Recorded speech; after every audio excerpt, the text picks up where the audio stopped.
Assalamualaikum warahmatullahi wabarakatuh. Uh, Dalam video ini saya dan rakan-rakan akan membentangkan beberapa ayat mutasyabihat dan menghuraikannya berdasarkan kitab tafsir Jalalain karangan Syekh Jalaluddin Al-Mahalli dan Syekh Jalaluddin As-Suyuti.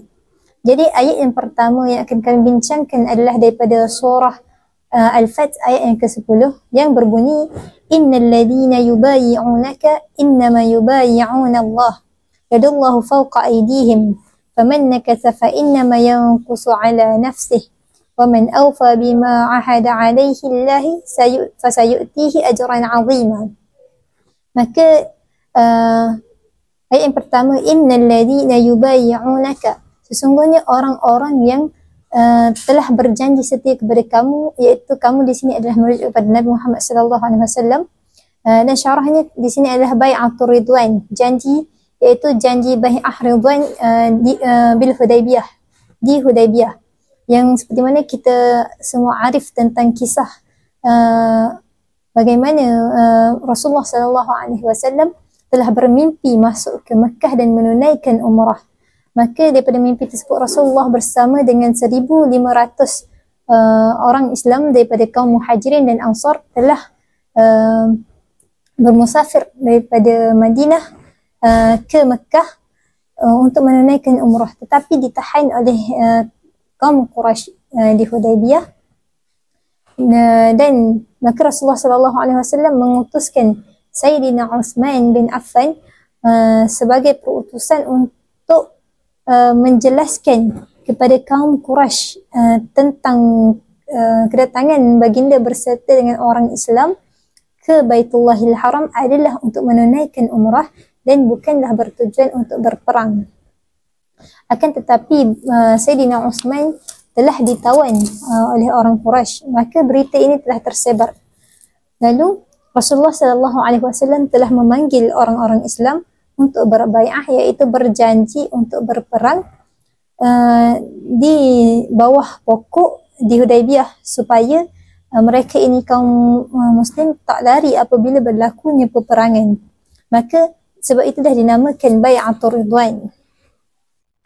Lalu kita sambung lagi dengan seterusnya, iaitu innama yubayyi'una Allah, iaitu di sini diberi perumpamaan sesungguhnya orang yang berjanji kepada Nabi itu sama dengan berjanji setia kepada Allah. Pengertian ini sama dengan makna yang terkandung dalam ayat lain, iaitu daripada surah An-Nisa ayat yang ke-80, yang mana Allah Subhanahu Wa Taala berfirman, barang siapa yang mentaati Rasul, sesungguhnya ia telah mentaati Allah Subhanahu Wa Taala. Maka ayat seterusnya yang berbunyi yadullahu fawqa aydihim, iaitu tangan, jika diterjemahkan secara zahir di sini adalah yadullah, iaitu tangan Allah, maka penterjemahan tangan Allah sini adalah salah sama sekali, kerana Allah Subhanahu Wa Taala itu tidak bersifat dengan sifat manusia, iaitu mukhalafatuhu lil hawadis, Allah itu bersalahan dengan manusia. Maka di dalam kitab ini musannif mengatakan yadullah di sini bermaksud kekuasaan Allah Subhanahu Wa Taala. Kekuasaan Allah Subhanahu Wa Taala berada di atas tangan mereka, iaitu tangan orang-orang yang berbai'ah kepada Nabi Muhammad sallallahu alaihi wasallam. Di sini membawa maksud bahawa Allah Subhanahu Wa Taala menyaksikan pembaiatan mereka, maka Allah kelak nanti Allah Subhanahu Wa Taala akan memberikan balasan kepada mereka yang berbai'ah. Dan Allah sambung lagi di dalam Al-Quran dengan perkataan faman nakatha, maka barang siapa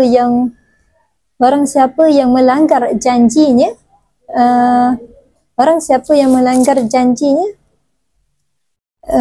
yang qusu ala nafsih, maka mereka akan ditimpa dengan akibat terhadap diri sendiri. Dan barang siapa yang menepati janji Allah Ta'ala, janji kepada Allah, maka Allah Subhanahu Wa Ta'ala akan memberikan kepadanya pahala. Yang ini dibaca dengan fasayatihi, maka yang membawa maksud barang siapa yang menepati janjinya kepada Allah, maka Allah akan memberikannya. Dan perkataan fasayatihi ini boleh juga dibaca sebagai fasanu'tihi, iaitu membawa maksud kami akan memberikan kepadanya pahala yang besar. Seterusnya ayat yang kedua, iaitu ayat daripada surah Hud, ayat yang ke-37, wasna'ul fulka yani safinah bi'ayunina.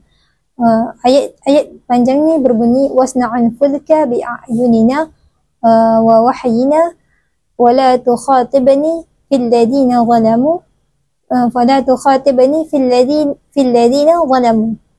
Ya, ini wasna' fulka di sini bermaksud safinah, iaitu buatlah bahtera yang bermaksud safinah, perahu. Bi'ayunina, maka kalimah bi'ayunina di sini boleh membawa erti salah faham jika ditafsirkan secara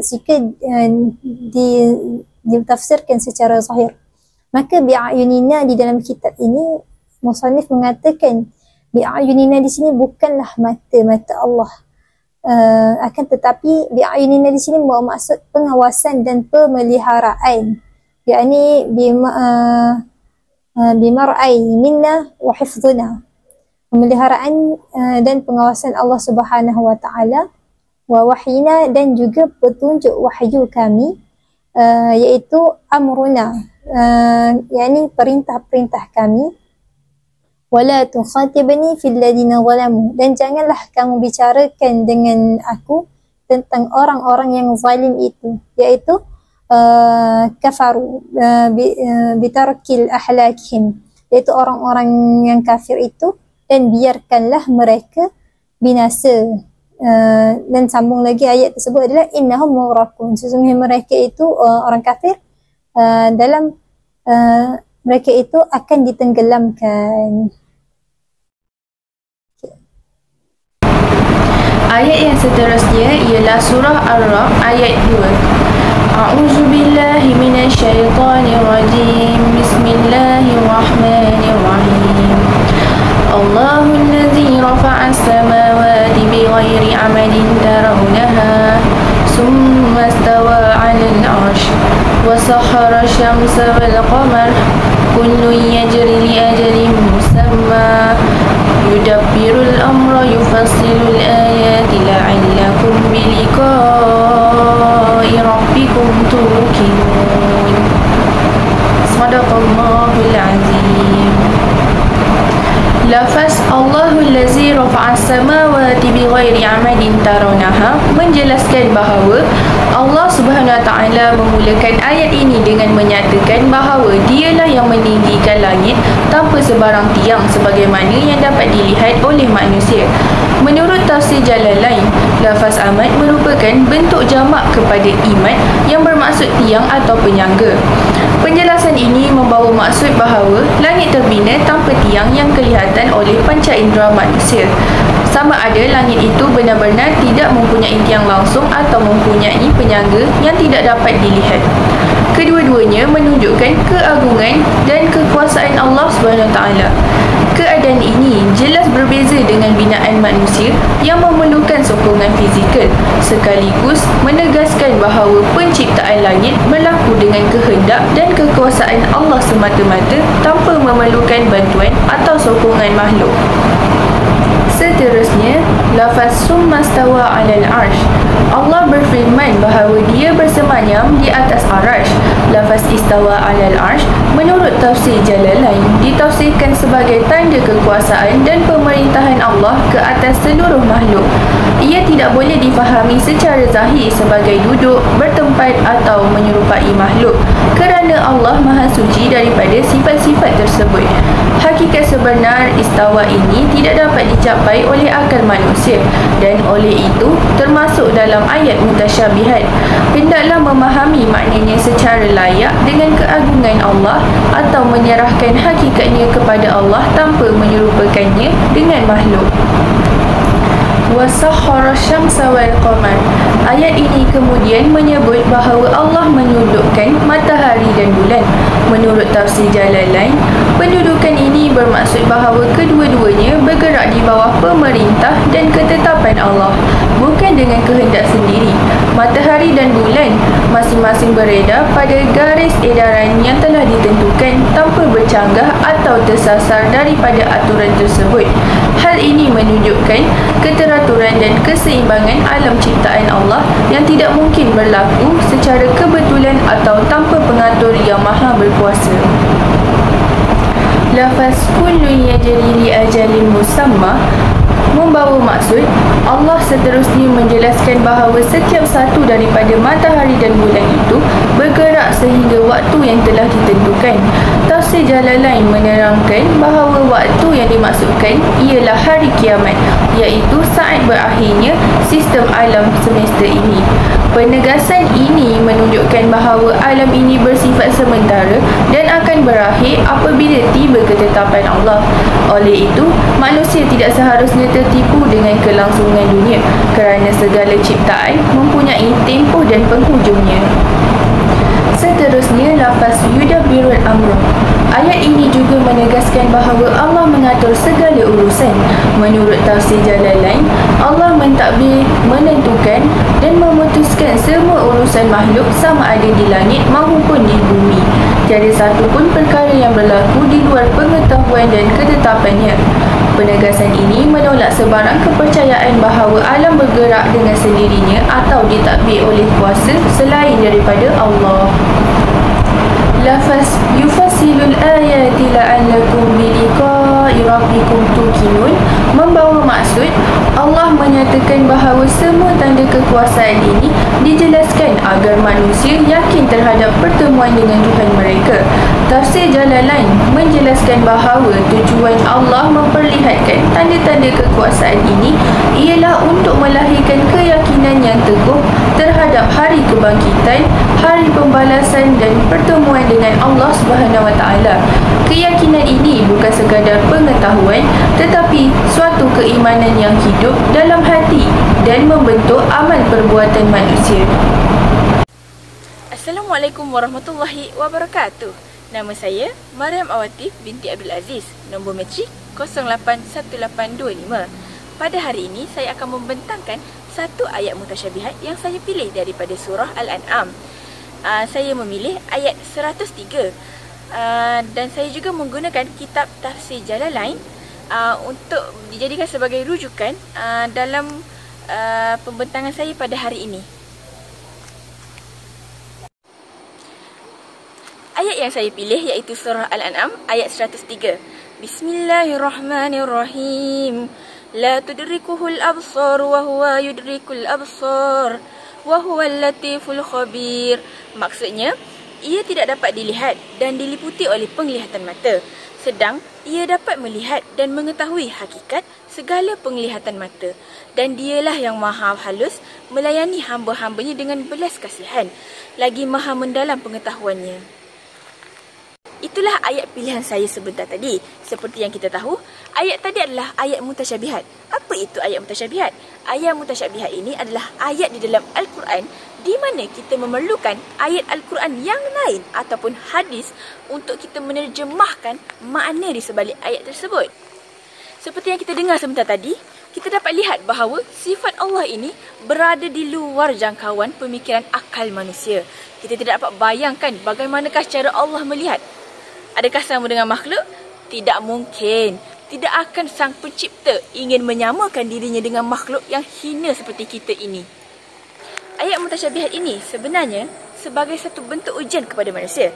Adakah memilih untuk kekal beriman kepada Allah Subhanahu Wa Taala ataupun memalingkan diri daripada Tuhan yang Maha Kuasa. Seperti yang kita tahu, Allah ini berada di luar pengalaman fizikal manusia. Apa itu pengalaman fizikal? Pengalaman fizikal adalah aktiviti-aktiviti yang dilakukan oleh kita pada sehari-hari. Okey, sebagai contoh, makan, minum, mandi, tidur dan lain-lain. Hal ini kerana manusia terikat dengan ruang, masa, waktu dan juga mempunyai tubuh fizikal seperti makhluk-makhluk lain. Seperti yang kita tahu, manusia ini mempunyai batasan-batasannya. Sebagai contoh, batasan untuk melihat. Okey. Sekarang ni saya boleh melihat apa yang berada di hadapan saya. Saya tidak boleh melihat apa yang berada di belakang saya kecuali saya memalingkan muka ke belakang. Jadi di sinilah terdapatnya batas-batas yang ada pada makhluk. Tetapi Sang Pencipta kita, iaitu Allah Subhanahu Wa Taala, tidak ada batasan ini. Hal ini kerana Dia adalah pencipta kepada segala sesuatu yang ada di dunia ini. Untuk ayat Al-Quran sebentar tadi, saya telah terjumpa hadis yang berkait dengan surah Al-An'am ayat 103 sebentar tadi. Okey, iaitu hadis itu berbunyi, kamu lihat Tuhanmu di akhirat kelak sebagaimana kamu melihat bulan pada malam purnama. Okey, kita mengambil contohlah pada malam bulan purnama, kita lihat ke langit dan nampak bulan. Kita nampak dengan jelas bagaimanakah rupa bulan tersebut. Betapa cantik, indah dan elok sangat rupa bulan itu. Okey, jadi maksud hadis di sini adalah bila di akhirat nanti kita akan dapat melihat Allah Subhanahu Wa Taala sebagaimana kita dapat melihat bulan purnama kelak. Okay. Kita kembali semula kepada fokus utama kita, iaitu perkataan melihat. Bagaimanakah Allah melihat? Kita tidak dapat bayangkan dengan akal kita yang syaitan ini. Bagaimanakah cara untuk Allah melihat seluruh hamba-hambanya, seluruh makhluk yang ada di atas muka bumi ini. Okey, seperti yang saya katakan tadi, manusia mempunyai batas-batas tertentu, tetapi pencipta tidak ada. Dari ayat yang saya sebut sebentar tadi, kita dapat melihat bahawa makhluk mempunyai batas, manakala Sang Pencipta itu tiada batas. Kemudian nikmat terbesar bagi orang mukmin adalah dapat melihat Allah Subhanahu Wa Taala di akhirat kelak. Sekian sahaja daripada saya. Terima kasih. Okey, seterusnya saya akan terangkan ayat-ayat mutasyabihat lagi, iaitu daripada surah Al-Imran ayat 7 yang bermaksud dialah iaitu Allah yang menurunkan kepadamu, wahai Muhammad, kitab Al-Quran. Di dalamnya ada ayat-ayat yang muhkamat. Jelas maksudnya, itulah pokok isi Alkitab. Dan ada pula ayat-ayat mutasyabihat, iaitu sama maksudnya. Adapun orang-orang yang dalam hatinya ada kecenderungan kepada kesesatan, mereka mengikuti ayat-ayat yang sama itu untuk menimbulkan fitnah dan mencari-cari takwilnya. Padahal tidak ada yang mengetahui takwilnya melainkan Allah SWT. Dan orang-orang yang mendalam ilmunya berkata, kami beriman kepadanya, semuanya itu dari sisi Tuhan kami, dan tidaklah mengambil pelajaran melainkan orang-orang yang berakal. Okey, surah Al-Imran ni dia bermaksud keluarga Imran yang membincangkan persoalan akidah, keimanan serta perbezaan antara golongan yang menerima kebenaran dan juga golongan yang menyimpang daripadanya.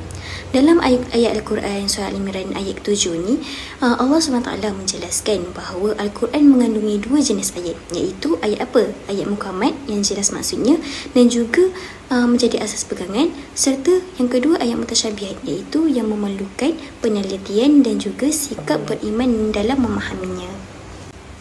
Okey, ayat mutasyabihat ni merujuk kepada ayat-ayat yang maknanya ni tidak jelas secara zahir dan tidak dapat dipastikan maksud hakikatnya oleh akal manusia.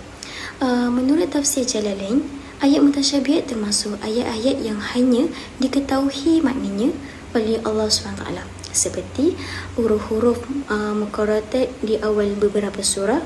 Kekaburan ini bukanlah kelemahan dalam Al-Quran, sebaliknya merupakan ujian keimanan agar manusia ni tidak mentaksir ayat-ayat tersebut mengikut hawa nafsu.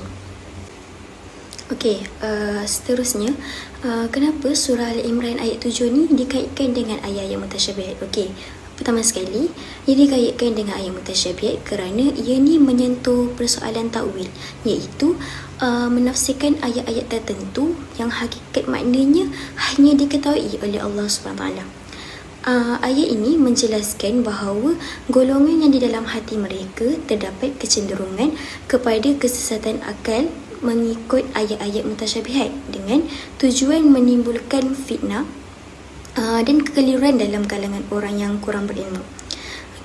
Hal ini menunjukkan bahawa ayat mutasyabihat ni boleh disalahgunakan sekiranya tidak dirujuk kepada ayat muhkamat.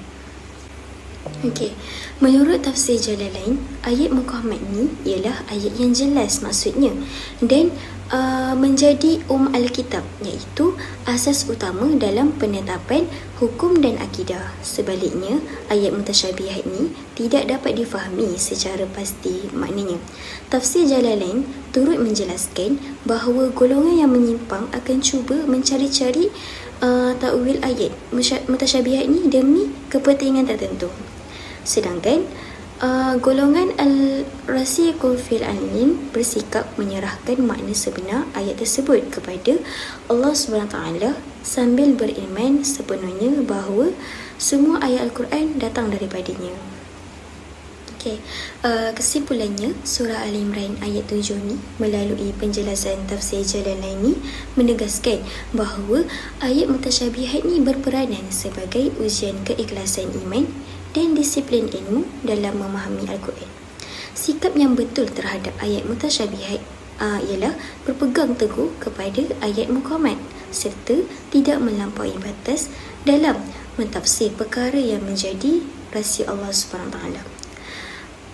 Pendekatan ini penting bagi memelihara kesucian akidah dan mengelakkan umat Islam daripada kesesatan dalam memahami wahyu ilahi. Oleh itu, umat Islam dituntut agar bersikap tawaduk, menyerahkan makna hakiki ayat mutasyabihat ni kepada Allah SWT serta menjadikan Al-Quran ni sebagai petunjuk ilahi yang membimbing manusia ke arah keimanan yang benar, kefahaman yang seimbang dan juga kehidupan yang diredai olehnya.